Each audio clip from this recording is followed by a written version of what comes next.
Boa noite, Weintraub Sem Filtro, edição especial para falar sobre escravidão, lei áurea, verdade e liberdade. Já te adianto, já vou adiantar. 38, nosso convidado especial, vai falar tudo que ele tem direito e mais um pouco, mas eu garanto, imagina, eu e o 38, além do nosso garoto prodígio, o Eric, né? O Batman sou eu, no caso do Eric. A gente não vai pagar pedágio para a esquerda. A gente não veio aqui pedir desculpa por algo que a gente não falou, que o 38 tenha dito, porque ele não falou mal do fim da escravidão. E eu vou falar exatamente, mostrar, não pela minha boca, pelas palavras da princesa Isabel que ela queria fazer e foi impedida. A gente não vai pagar pedágio para a esquerda, a gente não vai calar a boca para a Bolsa Leprada, pedir desculpa por algo que não teríamos dito, falado, defendido.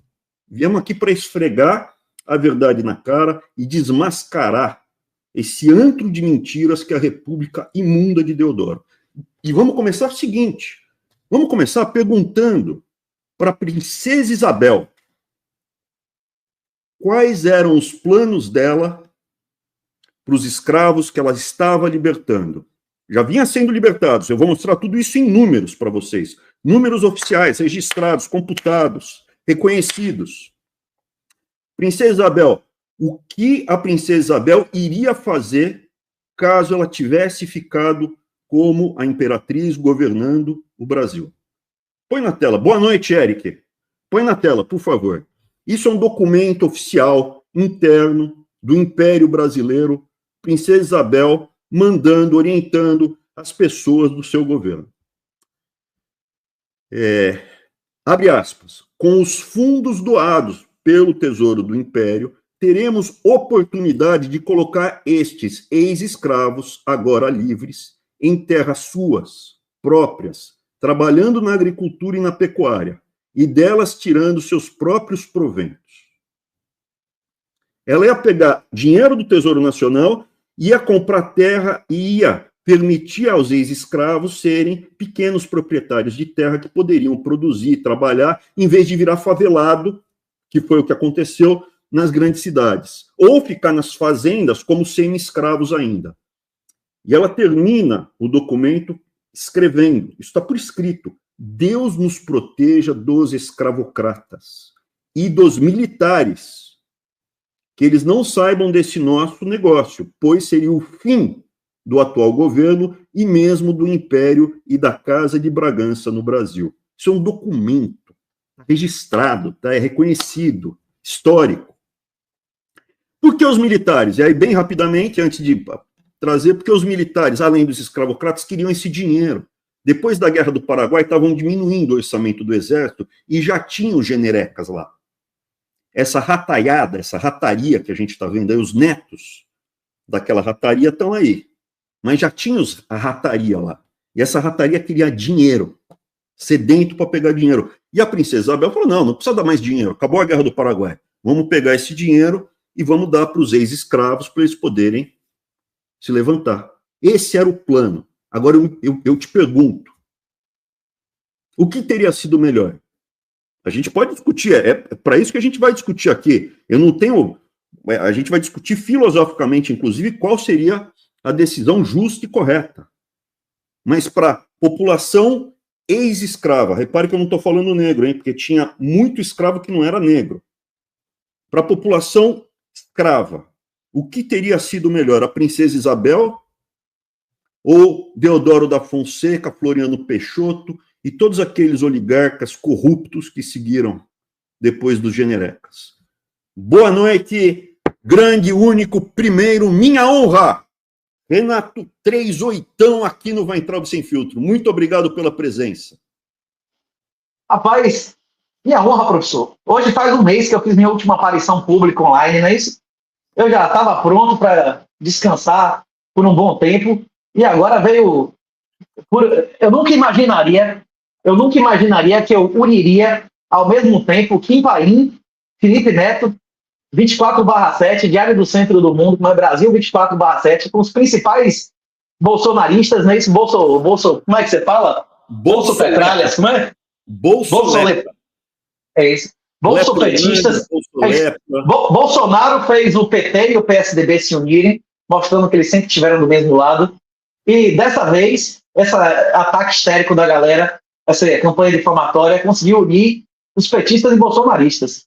E se realmente surgir algum processo disso, se realmente surgir uma prisão, ordem de prisão disso, está provado que quem apoia Bolsonaro é auxiliar do PT, não é isso? Quem apoia Bolsonaro... Quem apoia Bolsonaro... Se Bolsonaro está solto, se Bolsonaro está livre, é porque se Bolsonaro voltou para o Brasil, não é isso? É porque ele está recebendo o comando de quem está mandando no país, não é isso? Eu não tenho a menor dúvida. Não teve que... nenhum filho dele teve que passar 5% do que a média das pessoas passaram na mão da estrutura do Estado. Mas, 38ão, você trouxe um ponto fundamental na luta aqui do Farol, que é a liberdade. E a primeira liberdade, de todas, de saída, foi o que quando eu deixei o meu depoimento da Polícia Federal, eu falei, eles vão acabar com a liberdade. E a primeira que eles vão acabar é a liberdade de expressão. A gente não pode ter liberdade de pensamento nem de expressão. Você, em momento algum, defendeu a escravidão, você, em momento algum, fez um único comentário racista. Você apenas questionou o que teria sido melhor para o conjunto de escravos e ex-escravos. A princesa Isabel no comando do país ou Deodoro Floriano, porque a Lei Áurea foi o trigger para acabar com a monarquia e ter o golpe da República. A gente vai falar aqui. O que teria sido melhor? Eu acabei de trazer um documento aqui oficial. A princesa Isabel queria pegar dinheiro que foi roubado, que foi desviado, que foi pelos N escândalos do começo da República, inclusive encilhamento, Rui Barbosa, etc. e tal, pegar esse dinheiro e comprar terras e distribuir para os ex-escravos. Então é isso, 38ão. Obrigado por aceitar o convite para debater aqui. Eu não gosto quando existe injustiça e covardia, um pessoal covarde que ataca em grupo. E você, no passado, foi um dos pioneiros aí que colocou o peito para quebrar a espiral do silêncio dos Weintraub, do Farol da Liberdade. O Farol da Liberdade está de portas abertas aqui para defender a verdade, a liberdade de pensamento. E podemos até questionar, será que você está certo moralmente? Porque se 10% dos escravos totais vão ficar mais tempo sob a chibata, mas para os outros 90% vai ser melhor, moralmente isso é certo ou errado? Podemos discutir. Agora, o mérito de colocar a verdade, olha, a princesa Isabel teria, do modo geral, para a média dos ex-escravos, dos negros, eu não tenho dúvida que ela teria sido muito melhor do que a República. E a República perseguiu os negros, fechou os movimentos negros, proibiu samba, proibiu violão, proibiu capoeira, fechou os jornais dos movimentos negros, acabou com a guarda chamava-se Guarda Negra, né? Guarda Imperial Negra e tal. Então, cara, é um desastre. Não queria... Eu queria também falar boa noite para o Eric, mas passar a palavra aí para o 38ão. Boa noite, Eric, tudo bem? Boa noite, estou só nos bastidores aqui, cara. A palavra é de vocês, os monstros aqui, sagrados, né? São vocês, vamos lá. Por favor, 38ão, não sei se quer comentar ou se quer que eu mostre o resto do material que eu preparei para mostrar que tudo que você falou tem fundamento em números, em recenseamento, em dados, em estatística, em depoimentos históricos. Não sei se quer que eu siga com... Pode meter bronca, professor. A grande questão é que tem um monte de gente pedindo minha prisão, alegando que eu cometi diversos crimes, embora eu não tenha emitido nenhuma opinião e me referido a nenhum crime especificamente. Primeiro que a Lei Áurea não tem nada a ver com raça. Que existiam senhores de escravos negros e existiam escravos brancos, negros e todas as coisas. Não tem nada a ver com raça essa conversa. Em segundo lugar, que eu não emiti opinião nenhuma, que eu era contra ou a favor da escravidão. Eu só falei fatos incontroversos. É amplamente, tá, nos livros clássicos de história, de economia, de que uma das grandes causas do fim do Império, da Casa Imperial, foi a Lei Áurea. Inclusive, não saiu da minha boca, né? Saiu da boca da pena não é nem do lápis, né? Da pena da imperatriz. Então, assim, porra, as pessoas que viveram na época. O pessoal não consegue entender que As coisas têm que ser entendidas de maneira racional e não emocional. Esse negócio de você encarar as coisas emocionalmente é coisa de criança e de pessoas que não têm a capacidade mental plena. Ou uma fé pois também, é. gente mentirosa Também. que está aqui tratando, porque tudo que você acabou de falar aqui, tudo que você acabou de falar aqui, dá para mostrar no material que eu separei. Posso mostrar? Só para a gente não perder o fio da meada. Passa os slides aí, Eric, por favor. Então, essa daqui a gente já viu. O primeiro recenseamento brasileiro foi feito no Império, em 1872. Está aqui. Tem documento, mostra absolutamente tudo. Tá? Recenseamento geral do Império, 1872. Como é que era a população do Império em 1872? Tinham 10 milhões de habitantes. Próximo, por favor, Eric. Amplia aí que eu sou cegueta. Deixa eu ampliar aqui, um minuto só.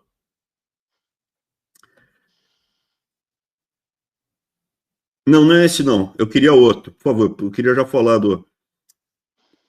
Então, desculpa, eu queria os números. Volta, desculpa. Volta o primeiro. Volta, próximo. Então, o que acontece?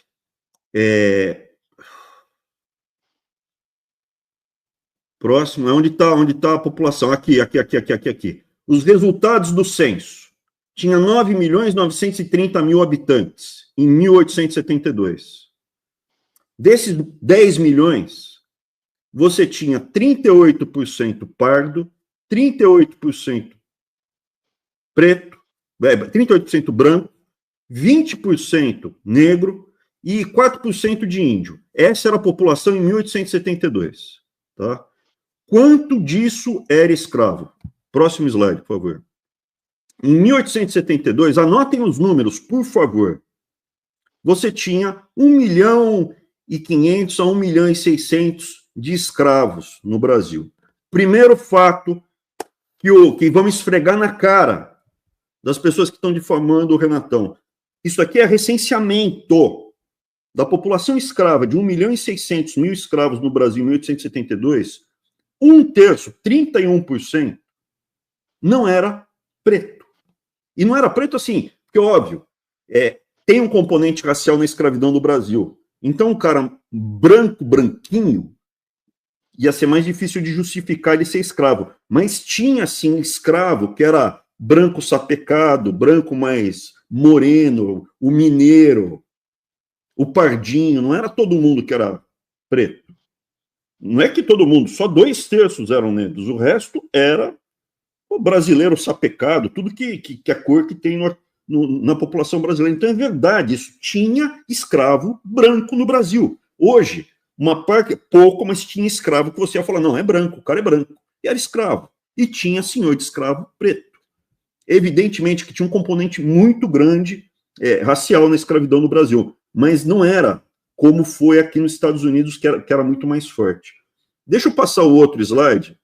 Põe desde do começo para passar a Princesa Isabel, por favor. Põe desde o começo, aí a gente vai passando. O primeiro slide, já falamos.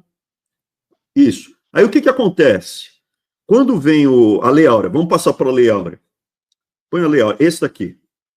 Olha isso. O 3/8 foi massacrado porque ele disse que se não tivesse, que a escravidão no Brasil estava acabando rapidamente. Não, está caindo o número de escravos, está acabando rapidamente os escravos. E ele foi massacrado. Sem a Lei Áurea, a escravidão foi massacrado por isso. Números, a verdade, isso aqui é recenseamento. Em 1872, 1.600.000 escravos estavam inscritos, matriculados, porque o escravo era, infelizmente, uma propriedade, assim como um carro. Então, você tinha o registro do escravo. Você ia ao cartório e registrava, tinha a matrícula do escravo. Propriedade, tudo. Então, tinha 1.600.000.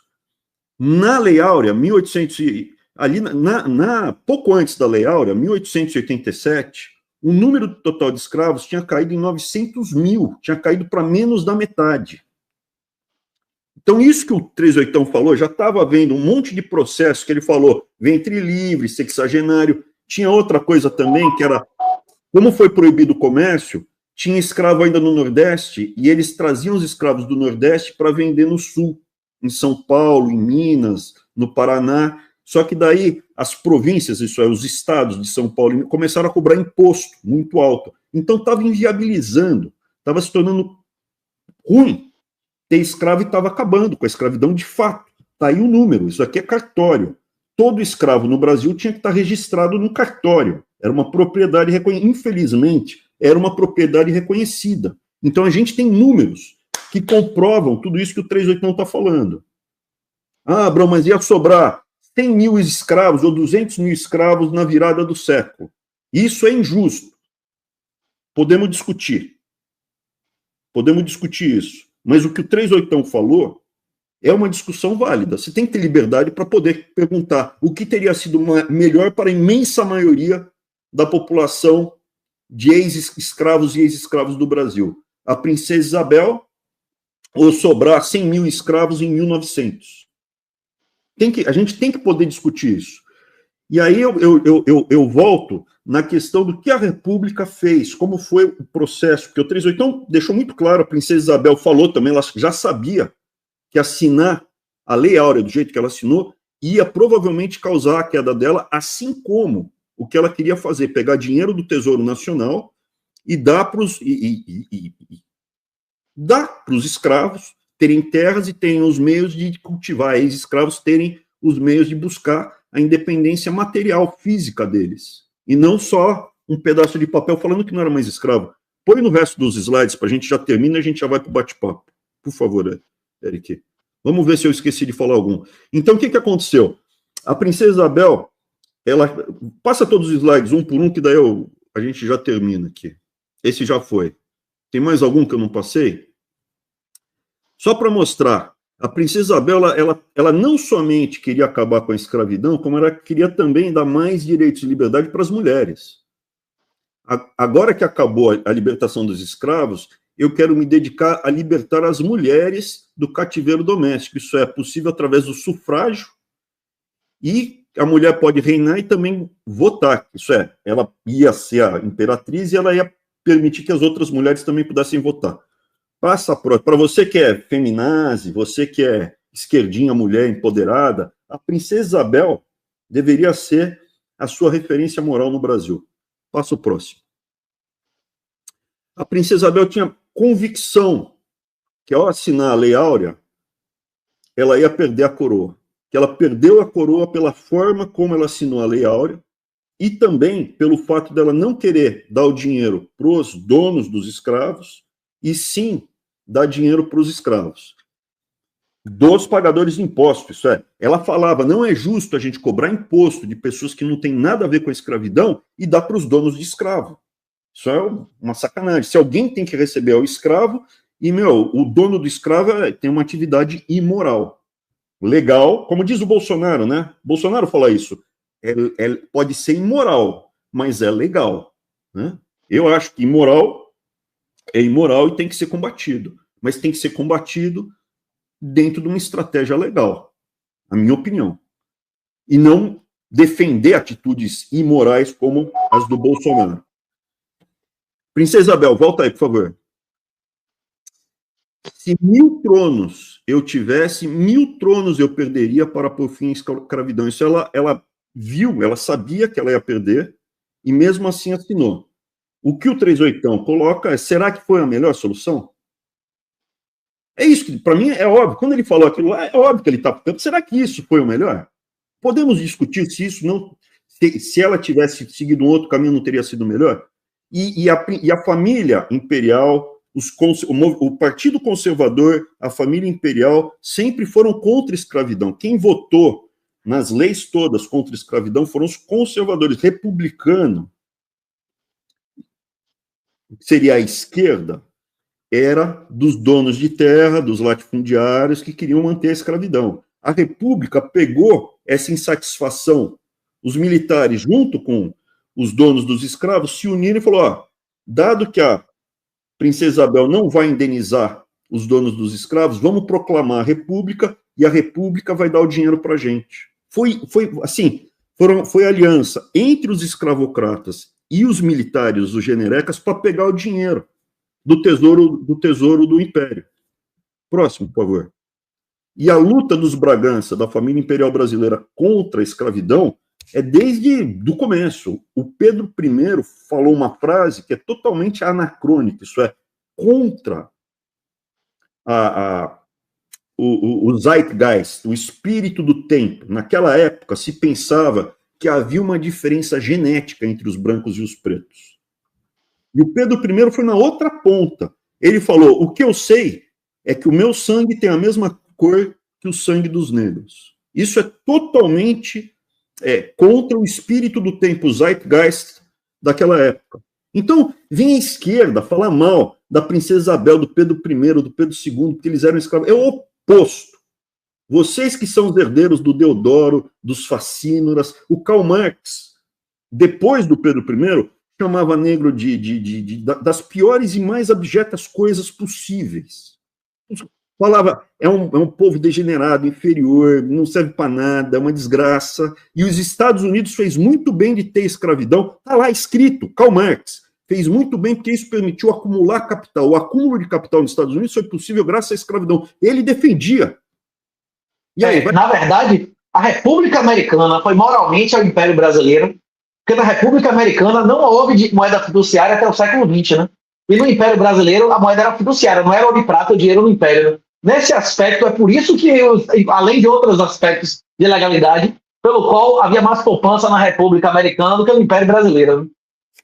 Tem várias coisas aí, né? Você teve o começo da República Americana, que foi a discussão entre dar o calote na dívida e honrar a dívida, que a gente pode falar aqui que é uma passagem brilhante do Alexander Hamilton. Não, e quem lê a Declaração de Independência dos Estados Unidos entende que eles não fizeram independência por nenhum outro motivo, além do monarca ter quebrado a própria lei dele. Eles imploram ao rei George que não faça taxação sem representação, porque isso viola documentos de 500 anos desde a Carta de João Sem Terra, né? Do mesmo jeito que a monarquia caiu por violar a própria regra, o Tucoque, a Inglaterra deixou de ter os Estados Unidos como parte do seu império porque violou a própria lei, né?